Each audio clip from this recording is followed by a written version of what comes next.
Добрый день еще раз, уважаемые коллеги. Сейчас завершилось третье заседание оперативного штаба. Мы обсуждали текущие вопросы, меры, которые нужно дополнительно принять, а также вопросы готовности регионов страны к реагированию на распространение новой коронавирусной инфекции. Как вы знаете, председатель правительства подписал национальный план по предупреждению завоза и распространения новой коронавирусной инфекции на территории Российской Федерации. Наверное, я остановлюсь на некоторых пунктах этого плана, чтобы у вас сложилось представление, о чем идет речь. Речь идет, безусловно, о готовности всех органов власти к реагированию на эту ситуацию. Поэтому здесь подготовка планов мероприятий регионами страны на основе нашего национального плана. Но должна сказать, что регионы страны уже в большинстве своем такие планы приняли, поскольку утверждению национального плана предшествовало восстановление главного санитарного врача еще в январе месяце по реагированию на эту ситуацию. Здесь же речь идет о формировании запаса лекарственных препаратов, средств индивидуальной защиты, дезинфицирующих средств, автотранспортных средств и обеспечения соответствующим финансированием. Кроме того, как я сказала, речь идет о готовности медицинских организаций к приему больных с учетом необходимого оборудования. Сразу хочу сказать, что мы осуществляем с нашими коллегами полное взаимодействие из регионов страны. Все губернаторы и ответственные лица отчитались о готовности. Там, в регионах страны, где чего-то не хватает или есть необходимость отрегулировать ситуацию с поставками масок или лекарственных препаратов, мы этим занимаемся, я чуть попозже об этом скажу. Кроме того, речь идет об обеспечении наличия в аптечной сети запасов всех необходимых лекарственных препаратов и средств индивидуальной защиты, а также оборудованием для дистанционного измерения температуры на объектах транспортной инфраструктуры. И я не буду перечислять, сюда же в план входят те мероприятия, которые ранее нами уже озвучивались и которые уже получили свое отражение в соответствующих решениях правительства Российской Федерации. И по мере реагирования на ситуацию, на ее развитие в Китайской Народной Республике, мы будем либо действовать в жестком режиме, либо в том режиме, в котором мы сейчас взаимодействуем в плановом порядке. Когда речь идет о жестком режиме, то речь идет о чрезвычайной ситуации, но таковой пока у нас нет. И, соответственно, оснований для того, чтобы вводить какие-то ограничительные меры внутри страны, кроме тех, которые мы уже ввели, на сегодняшний день не имеется. Теперь то, что касается дополнительных мер, которые были приняты штабом сегодня. Я бы хотела с вашей помощью обратиться к гражданам Российской Федерации, которые в настоящее время находятся в Китайской Народной Республике, имеют билеты на плановый отъезд из Китайской Народной Республики.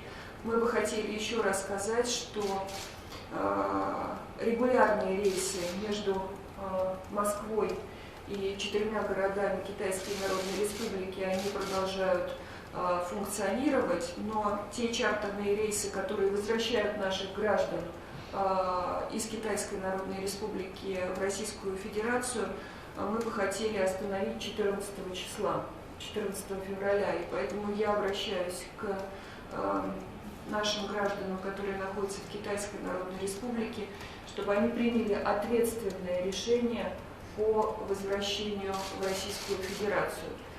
Делается это исключительно из сохранения здоровья этих граждан, дабы мы потом не принимали более какие-то серьезные меры. Следующая тема, которую мы сегодня обсудили и готовим на подпись председателю правительства сегодня соответствующее распоряжение. Речь идет о том, чтобы Минтрансу совместно с пограничной службой Российской Федерации, пограничной службой ФСБ России, Федеральной таможенной службой и Роспотребнадзором с 0 часов московского времени 4 февраля временно ограничить въезд граждан иностранных государств с территории Китайской Народной Республики в воздушных пунктах пропуска через государственную границу Российской Федерации, кроме воздушного пункта пропуска Москва-Шереметьево, за исключением граждан государств-членов Евразийского экономического союза, а также экипажей воздушных судов, членов официальных делегаций и лиц, имеющих вид на жительство в Российской Федерации. Такой документ сегодня будет правительством подготовлен как дополнительные меры к тем мерам, которые уже были приняты. И сегодня все члены оперативного штаба, которые отвечают за соответствующую сферу деятельности, получили указания на сей счет. Одновременно хочу сказать, что силами ВКС России, как вы знаете, готовится эвакуация российских граждан с территории Уханя и провинции Хубэй. Рассчитано это на 3-5 февраля. Соответственно, мы ориентируемся на данные Министерства иностранных дел по количеству граждан. Пока, как и уже отмечалось в прессе, количество таких граждан пока 133, пока 85 из них проживает в городе Ухань, но эти данные могут корректироваться в зависимости от той информации, которую нам будет представлять Министерство иностранных дел. Кроме того, я бы хотела отметить, что мы вас об этом не информировали, может быть, просто упустили, но и первым протоколом, и потом вторым протоколом заседания оперативного штаба были приняты еще две меры. Первая мера, которая была принята 29 января, Россельхознадзору было поручено обеспечить до 1 марта 2020 года временное ограничение на ввоз и транзит через территорию Российской Федерации всех видов экзотических и декоративных животных, насекомых и членистоногих, а также рыб и гидробионтов из Китайской Народной Республики. В протоколе от 31 января также Россельхознадзору поручено, и он уже отчитался об исполнении, совместно с Роспотребнадзором проработать вопрос по возможному введению карантинных мероприятий в отношении сельскохозяйственной продукции, поступающей из Китайской Народной Республики, в которой выявлена многоядная муха горбатка. Решение принято Россельхознадзором совместно с Роспотребнадзором. Вот таковы новости. Я сейчас попрошу Анну Юрьевну, чтобы она проинформировала вас о состоянии здоровья тех, кто выявлен был как имеющий коронавирус на территории Российской Федерации, а также о той работе, которую проводит Роспотребнадзор по контролю за ситуацией. Пожалуйста. Спасибо большое, Татьяна Алексеевна. На сегодняшний день оба пациента чувствуют себя удовлетворительно, но находятся пока еще в стационарах, куда были госпитализированы в связи с выявлением у них коронавируса и некоторым нарушением здоровья на тот момент. Также в стационарах находятся лица, контактировавшие с ними.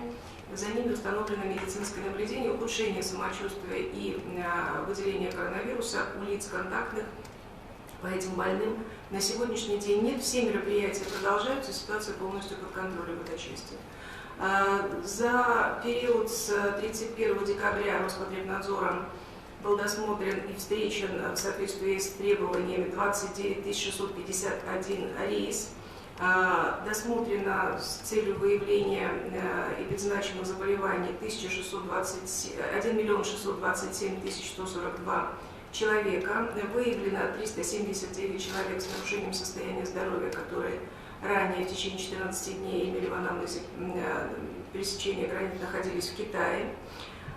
И на сегодняшний день остаются под наблюдением более 4000 лиц, под медицинским наблюдением более 4000 лиц по контакту с теми, кто на сегодняшний день остается под подозрением и по которым проводятся медицинские исследования и лабораторные исследования в части выявления у них коронавирусной инфекции.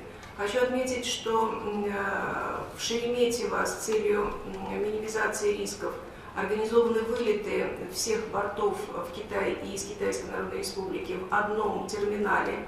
Там ужесточены меры по дезинфекционному режиму, по обследованию персонала, по контролю за персоналом и по работе персонала с применением необходимых средств индивидуальной защиты. Там же развернут специальный пункт санитарного карантина, на котором работает Роспотребнадзор по этим рейсам. Хочу также отметить, что большая часть пассажиров, прилетающих в этот терминал. Это транзитные пассажиры, которые не остаются в Российской Федерации.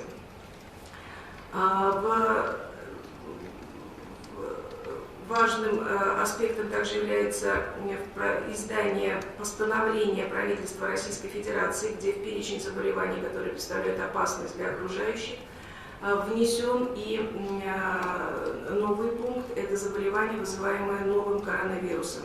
Это связано с решениями, принятыми Всемирной организацией здравоохранения и в развитии решением Российской Федерации и ряда других стран. Это позволяет нам определить перечень мероприятий, которые необходимо провести сегодня в субъектах Российской Федерации по готовности к выявлению большего количества заболевших и соответствующе своевременному и полному принятию мер. В развитии этого постановления по поручению оперативного штаба было подготовлено постановление главного государственного санитарного врача от 31 января текущего года, зарегистрировано в Министерстве юстиции, которым определен порядок действий в субъектах Российской Федерации, готовность лечебных баз для обсервации, для медицинского наблюдения людей, контактировавших. Поручено уточнить транспортные схемы по доставке больных с опасными инфекциями, в частности, больных болезнью, вызванной коронавирусом. Также были определены рекомендации по медицинскому наблюдению за лицами, возвращающимися из Китайской Народной Республики в течение 14 календарных дней. Это сегодня мера становится обязательной. И в случае выявления лиц с симптомами, которые не исключают новую коронавирусную инфекцию, обеспечен незамедлительный отбор материала и порядок его доставки также определен на сегодняшний день. Хотела бы отметить, что также усиливается дезинфекционный режим в пунктах общественного питания, в точках общественного питания, как мера для предотвращения передачи инфекций передачи и распространения инфекции среди населения Российской Федерации. И вместе с тем должностные лица Роспотребнадзора сегодня имеют право требовать обязательной госпитализации или изоляции в случае выявления больного с подозрением на коронавирусную инфекцию. Это важное изменение в сегодняшней нормативной базе, которое, безусловно, послужит тому, чтобы предотвратить появление и распространение заболеваний на территории страны.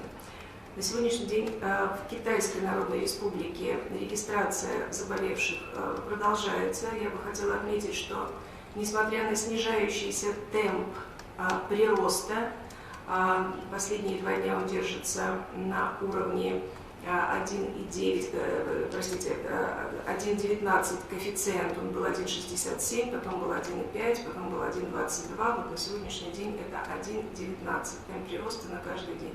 Количество заболевших достаточно велико, это 17 с лишним тысяч, 17 238 на сегодняшнее утро.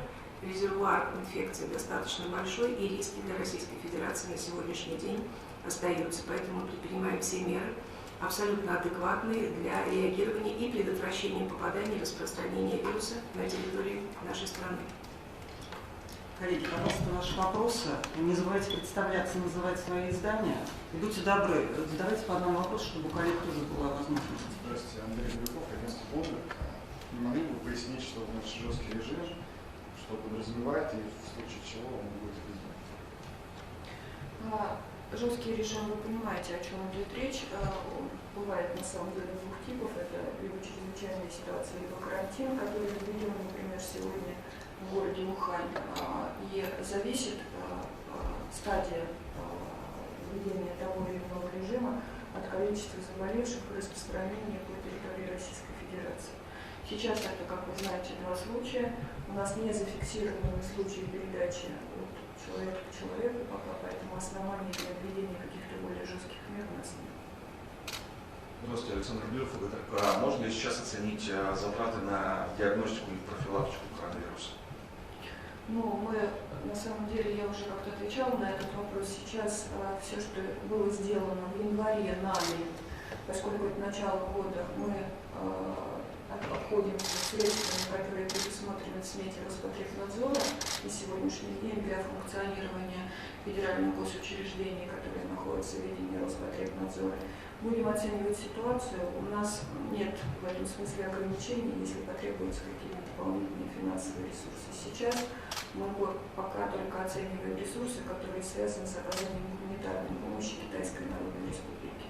В ближайшее время надеемся, что такое распоряжение выйдет, поскольку мы согласовываем с нашими коллегами из Китайской Народной Республики именно то, что им необходимо с точки зрения гуманитарной помощи, как и номенклатура.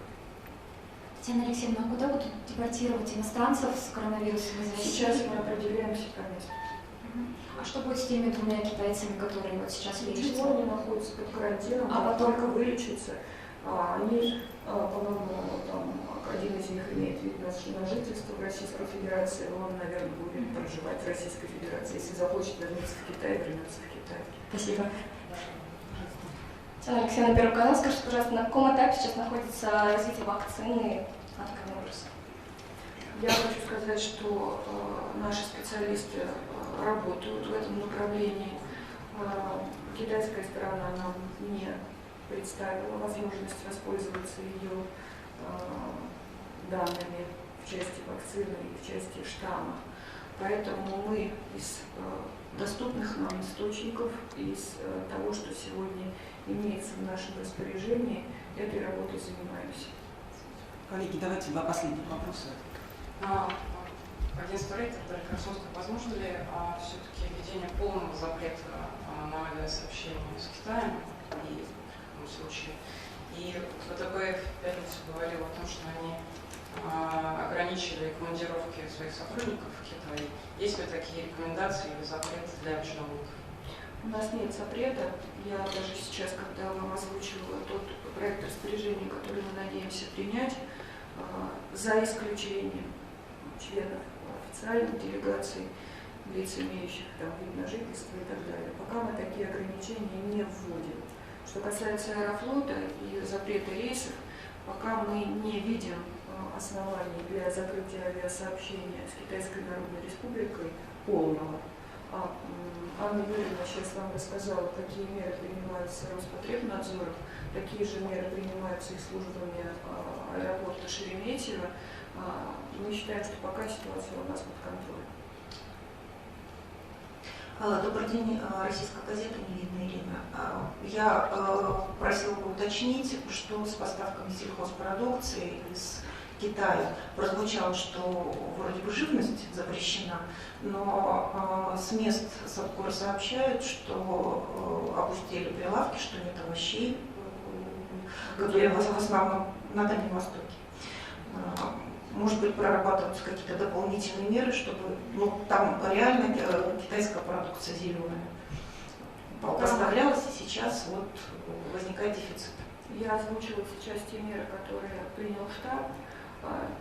Россельхознадзор, сейчас мы только общались на эту тему, оценивает ситуацию. Если будет необходимость принять какие-то дополнительные меры, мы примем, но пока их не принимаем. Спасибо. Коллеги, очень коротко, последний вопрос. Людмила Глазунова, РИА Новости. Скажите, пожалуйста, удалось ли российским специалистам выделить штамм вируса у тех зараженных, которые находятся? Тогда еще один вопрос. Поедут ли эксперты Роспотребнадзора в Китай для оказания помощи? Есть ли уже договоренность с китайскими коллегами об этом? Да, поедем. Сегодня мы примем окончательное решение по составу делегации. Делегация будет состоять из 5 человек. Это представители Роспотребнадзора и Министерства здравоохранения на уровне экспертов. Ожидаем, что завтра вечером они полетят в Китай. Спасибо большое. Спасибо.